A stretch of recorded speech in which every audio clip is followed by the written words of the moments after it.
So hi guys, welcome to my YouTube channel. Guys, आज के इस वीडियो में हम पढ़ेंगे क्लास 10th साइंस यानी विज्ञान का इम्पोर्टेंट क्वेश्चन 2023। और ये क्वेश्चन इतना ज़्यादा इम्पोर्टेंट है ना कि आपके बोर्ड एग्जाम में 101% ये क्वेश्चन पूछा जाएगा। ठीक है, ये बिल्कुल वायरल प्रश्न है और आप इन प्रश्नों को आप अभी से तैयार कर लो।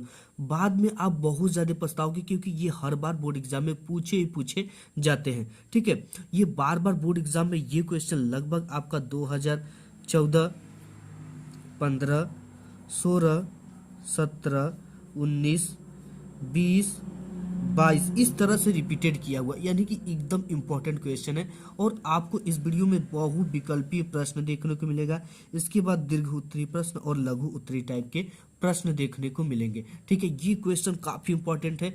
आप 10th में हो और आपको बोर्ड एग्जाम देना है तो ये क्वेश्चन आप साइंस के अभी तैयार कर लो, बहुत ज्यादा इंपॉर्टेंट है। आपसे एक रिक्वेस्ट है कि वीडियो को आप लास्ट तक देखिए। मैं एक ट्रिक और टिप्स जरूर आपको बताता हूँ। ठीक है, आपको वीडियो लास्ट तक देखने का बहुत ज़्यादा फायदा होता है, तो आप वीडियो को लास्ट तक देखिए और वीडियो को एक लाइक जरूर कर दीजिएगा।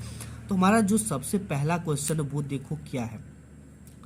निम्नलिखित में से कौन सी धातु अम्ल से हाइड्रोजन विस्थापित नहीं करती है। ठीक है, यहाँ पे पूछ रखा है कि निम्नलिखित में से कौन सी धातु अम्ल से हाइड्रोजन विस्थापित नहीं करती है। दे रखा है Mg, Fe, Cu, Zn। ठीक है, तो कौन सी धातु है जो क्या करती है, धातु अम्ल से हाइड्रोजन विस्थापित।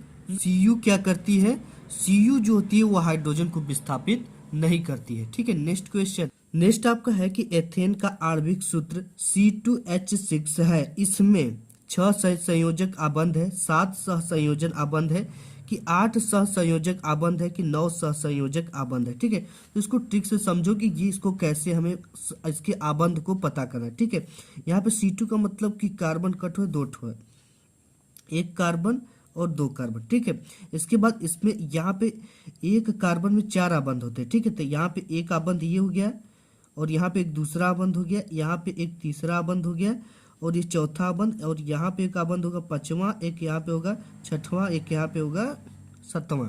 ठीक है, आप इसमें आबंध गिन लो। पूछ रहे तो आप इसमें गिन सकते हो, एक आबंध, 2 आबंध, 3 आबंध, 4, और यहाँ पे हो गया 5 आबंध, और यहाँ पे 6 आबंध, और यहाँ पे 7 आबंध। यानी इसमें जो टोटल आबंध हो गए वो 7 सहसंयोजन आबंध है। तो ऑप्शन नंबर आपका दूसरा जो ये क्या हो जाएगा, करेक्ट हो जाएगा। नेक्स्ट क्वेश्चन है, एस्टिक अम्ल CH3COOH का IUPAC नाम है। ठीक है, तो देखो यहाँ पे देखा एथेनॉल, एथेनोइक अम्ल, मेथेनोइक अम्ल, प्रोपेनोइक अम्ल। तो यहाँ पे जो होगा, यहाँ पे कार्बन कटो 2 ठो, यहाँ पे ए हो गया आपका पहला, ये मेथ हो गया, एक होता है तो मेथ कहते हैं और 2 होता है तो एथ कहते हैं। यहाँ पे 2 ठो है, कार्बन की संख्या 2 है, और यहाँ पे OOH लगा है, यानी कि ओइक अम्ल का लगा है। ठीक है, एस्टिक अम्ल ओइक, तो यहाँ पे मेथ एथ यानी एथेनोइक हो जाएगा। ठीक है, 2 COOH है, यहाँ पे मेथ और एथ और यहाँ पे ओइक जुड़ा हुआ है, तो ये हो जाएगा आपका एथेनोइक अम्ल। ठीक है, यानी ऑप्शन नंबर आपका क्या हो जाएगा, दूसरा करेक्ट हो जाएगा। नेक्स्ट क्वेश्चन है, नेक्स्ट आपका क्वेश्चन है कि पादपों में जाइलम का कार्य होता है। ठीक है, पादप यानी पौधों में जो जाइलम होते हैं उनका कार्य क्या होता है।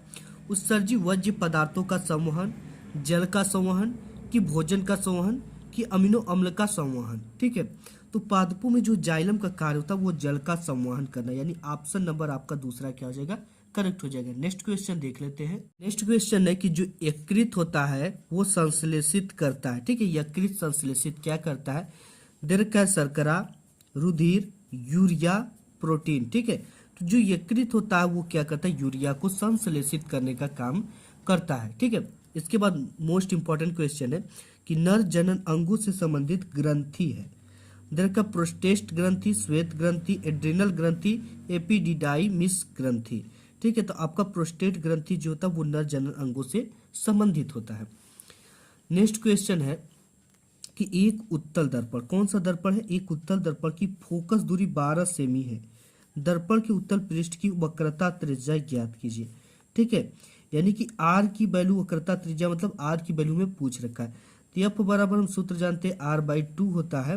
ठीक है, और इस आर की वैल्यू को पूछ रखा था, आर बराबर हम निकालेंगे तो ये भाग में इस पर जाएगा तो गुणा हो जाएगा, यानी 2F हो जाएगा। ठीक है, एफ की वैल्यू हमें कितना दे रखा है, 12 सेमी दे रखा है। इसे हम क्या कर देंगे, रख देंगे, तो 2 × 12 आर बराबर हो जाएगा आपका 24 सेमी। ठीक है, ऑप्शन नंबर आपका जो चौथा है ये क्या हो जाएगा, करेक्ट हो जाएगा। इसके बाद नेक्स्ट है कि जीवाश्म ईंधन है, यानी किस प्रकार का ईंधन है, पेड़ पौधे, जीव जंतु, कोयला एवं पेट्रोलियम, कोयला। ठीक है, तो जीवाश्म जो एक तरह का ईंधन है ये कोयला एवं पेट्रोलियम है, ये क्या है, एक तरह का जीवाश्म ईंधन है। नेक्स्ट है क्वेश्चन कि वैद्युत धारा उत्पन्न करने की युक्ति है, जनित्र है कि गैल्वेनोमीटर है कि अमीटर है कि मीटर है। ठीक है, तो जिसको जनित्र जो होता है, जनरेटर जिसे कहते हो आप लोग, वो क्या करता है, वैद्युत धारा उत्पन्न करने का एक स्रोत है। ठीक है, हमारे घरों में या शादी विवाह में क्या करते हैं, उसी से हम लोग वैद्युत धारा उत्पन्न करते हैं। नेक्स्ट क्वेश्चन देख लेते हैं। नेक्स्ट है कि विकर्ण संबंध पर संक्षिप्त टिप्पणी लिखिए। ठीक है, ये question very very most important question है। ठीक है, इसको आपको अभी तैयार कर लेना, क्योंकि ये इतना आईएमपी क्वेश्चन है कि हर साल बोर्ड एग्जाम में पूछा ही जाता है। तो यहाँ पे जो विकर्ण संबंध पर संक्षिप्त टिप्पणी के लिए बोल रहा है, तो आपको सबसे पहले हेडिंग क्या डालना है, विकर्ण संबंध। ठीक है, इस तरह से आपको हेडिंग डालने के बाद इसको लिखना है। तो देखो विकर्ण संबंध बिल्कुल इजी है, आप इसको देखकर मत घबराओ, क्योंकि इसकी ट्रिक जो है बिल्कुल आसान है, वो मैं आपको लिखकर बताऊंगा। ठीक है, द्वितीय आवर्त के कुछ तत्व, ये अभी बताऊंगा आपको, द्वितीय आवर्त के कुछ तत्व तृतीय आवर्त के तत्वों में अनेक गुणों में समानता प्रदर्शित करते हैं। तत्वों में गुणों के इस प्रकार संबंध को विकर्ण संबंध कहते हैं। ठीक है, यानी द्वितीय आवर्त के कुछ जो तत्व होते हैं वो तृतीय आवर्त के तत्वों में अनेक गुणों में क्या करते हैं, समानता प्रदर्शित करते हैं। इस तत्वों में गुणों की इस प्रकार के संबंधों को विकर्ण संबंध कहते हैं। देखो यहाँ पे जैसे कि द्वितीय आवर्त के कुछ तत्व हम लिखते हैं आपको, द्वितीय आवर्त। ठीक है, तो द्वितीय आवर्त के कुछ तत्व लिया, बेटा। ठीक है, हम देखो इसको सूत्र से बनाया है, लिया, बेटा, बोल, कार, फिर इसके बाद नहीं, NA, मैजिक, अल्टो, सिर्फ। ठीक है, इस तरह से हमने सूत्र बनाया। ठीक है, यहाँ पे lithium, beryllium, boron, carbon, sodium, magnesium, aluminium और ये सिलिकॉन। ठीक है, तो ये हमने, ये द्वितीय आवर्त के तत्व हो गए, और ये किसके, तृतीय आवर्त के तत्व। अब देखो ये क्या करे, द्वितीय आवर्त के जो तत्व, ठीक है, ये तृतीय आवर्त के तत्वों से क्या करते हैं, समानता प्रदर्शित करते हैं। इस तरह के संबंध को हम क्या कहते हैं, विकर्ण संबंध कहते हैं। यानी ये कौन से आवर्त के तत्व है, ये द्वितीय आवर्त के तत्व है, और तृतीय आवर्त के तत्वों में अनेक गुणों से क्या करते हैं, समानता प्रदर्शित करते हैं। तो इस प्रकार के संबंध को हम विकर्ण संबंध कहते हैं। बिल्कुल इजी है, सिंपल है, इस चीज को आपको परीक्षा में दिखाना है कि मोस्ट इंपॉर्टेंट क्वेश्चन और बोर्ड एग्जाम में आता है। नेक्स्ट क्वेश्चन है कि वयस्क मनुष्य के दंत सूत्र का उल्लेख कीजिए। ठीक है, तो वयस्क सूत्र का दंत सूत्र सबसे पहले आप लिख लो इसका, कि दंत सूत्र क्या होता है। ठीक है, तभी तो आप इसका उल्लेख कर पाओगे।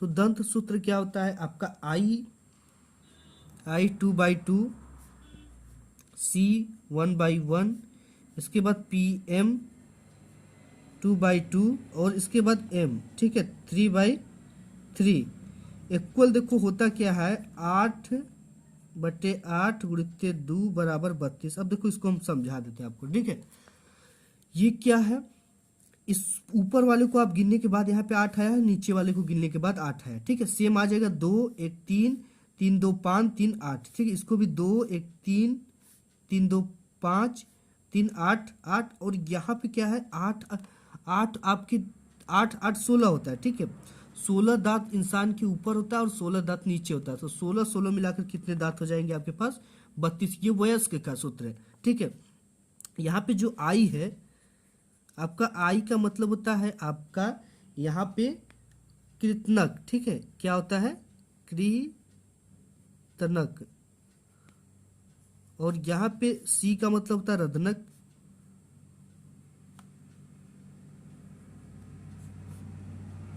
और यहाँ पे PM जो होता है इसका मतलब होता है अग्रचौड़क।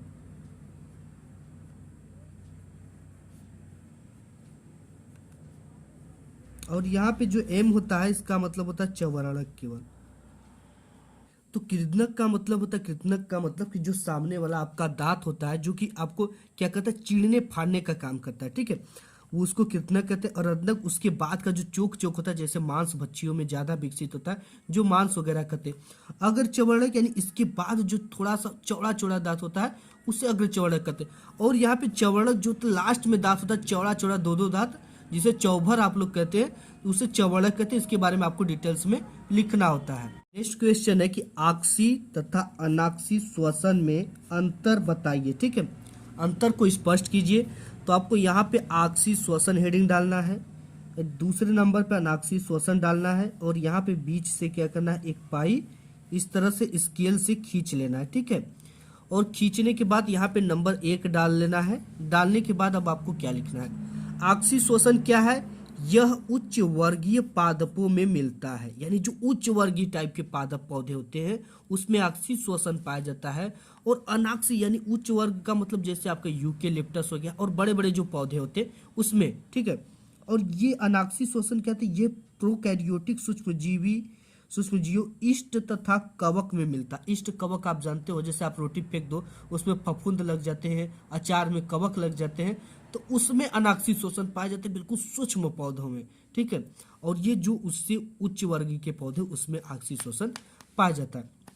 इसके बाद नेक्स्ट है कि इसमें ऊर्जा अधिक मात्रा में निकलती है। ठीक है, तो आप ये देख सकते हो कि इसमें ऊर्जा अधिक मात्रा में निकलेगी क्योंकि ये जो पौधे उच्च पौधों में पाए जाते हैं, और इसमें जो ऊर्जा होती है वो बहुत कम मात्रा में निकलती है। ठीक है, ये सूक्ष्म पौधे होते हैं तो इसमें कम मात्रा में निकलेगी ही निकलेगी।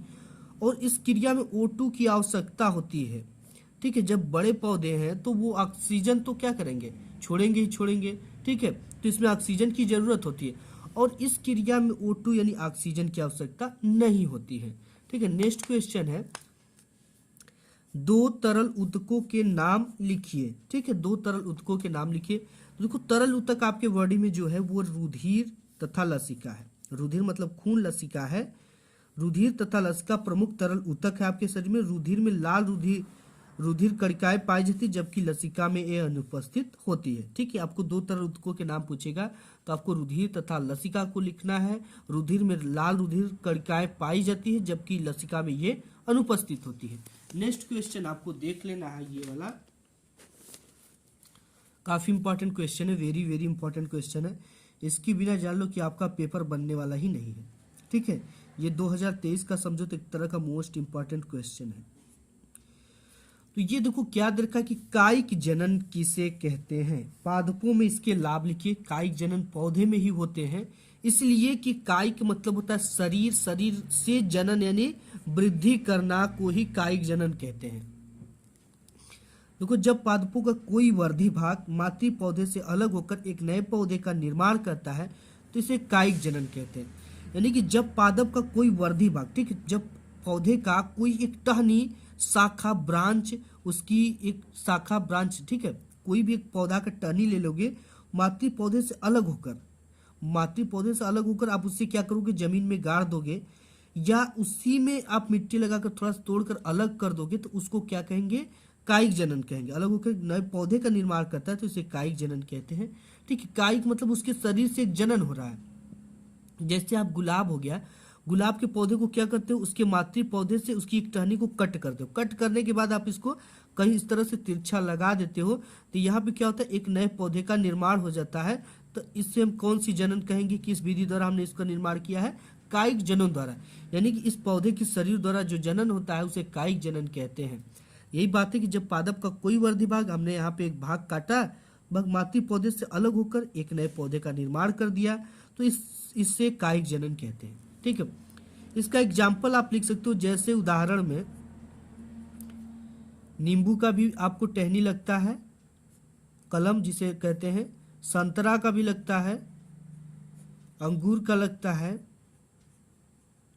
गुलाब का लगता है, ठीक है, कनेर का लगता है। इन सब क्या है, कायिक जनन द्वारा ये पौधे को उत्पन्न किए जाते हैं। और इसके लाभ पूछ रखा है कि पादपों में इसके लाभ बताइए। देखो, इसके निम्नलिखित लाभ हैं। इस विधि द्वारा कम समय में अधिक पौधे तैयार होते हैं। ठीक है, यानी कि आप क्या करोगे कि बहुत कम समय में इसके, जैसे कि ये गुलाब है, ठीक है, गुलाब के कई सारे इस तरह से टहनी है, इसमें से आप ढेरों टहनी छोटे छोटे छोटे छोटे छोटे काट लो, एक ही समय में आप कहीं भी लगा दोगे तो वो पौधे क्या हो जाएंगे, कम समय में अधिक पौधे हमारे तैयार हो जाएंगे। ये पहला है लाभ। इसके बाद नए पादप जो होते मातृ पादप के समान होते हैं, यानी उनकी जो गुणों में बिल्कुल भिन्नताएं नहीं पाई जाती है, जैसे उनकी माता है, यानी जो मेन पौधा उसी के समान उसके फल भी होंगे, उसी के आकार होंगे, उसी के समान वो फलेगा फूलेगा, हर समय वही होगा, ठीक है। इन पौधों में विभिन्नताएं नहीं होती है। नेक्स्ट है कि दूरदृष्टि दोष क्या है, इसे दूर करने के लिए किस लेंस का उपयोग किया जाता है। दूरदृष्टि दोष जो होता है, इस सिचुएशन में क्या होता है कि आपको दूर की वस्तुएं दिखाई देती है लेकिन नजदीक की वस्तुएं नहीं दिखा देती है, इस तरह के दोष को हम दूरदृष्टि दोष कहते हैं। इसे दूर करने के लिए किस लेंस का उपयोग किया जाता है, तो इसके लिए हमने सूत्र बना रखा है NADU, ठीक है। तो दूरदृष्टि है दूरदृष्टि दोष, ठीक है, यानी मतलब कि निकट दृष्टि दोष में अवतल लेंस का उपयोग किया जाता है, और डी का मतलब दूरदृष्टि में उत्तल लेंस का उपयोग किया जाता है। तो दूरदृष्टि है तो इस दूरदृष्टि को दूर करने के लिए उत्तल लेंस का उपयोग किया जाता है। ये आपका पूरा का पूरा सॉल्यूशन हो गया। अगर वीडियो पसंद आए तो वीडियो को लाइक, चैनल पे पहली बार तो सब्सक्राइब। मिलूंगा नेक्स्ट वीडियो में।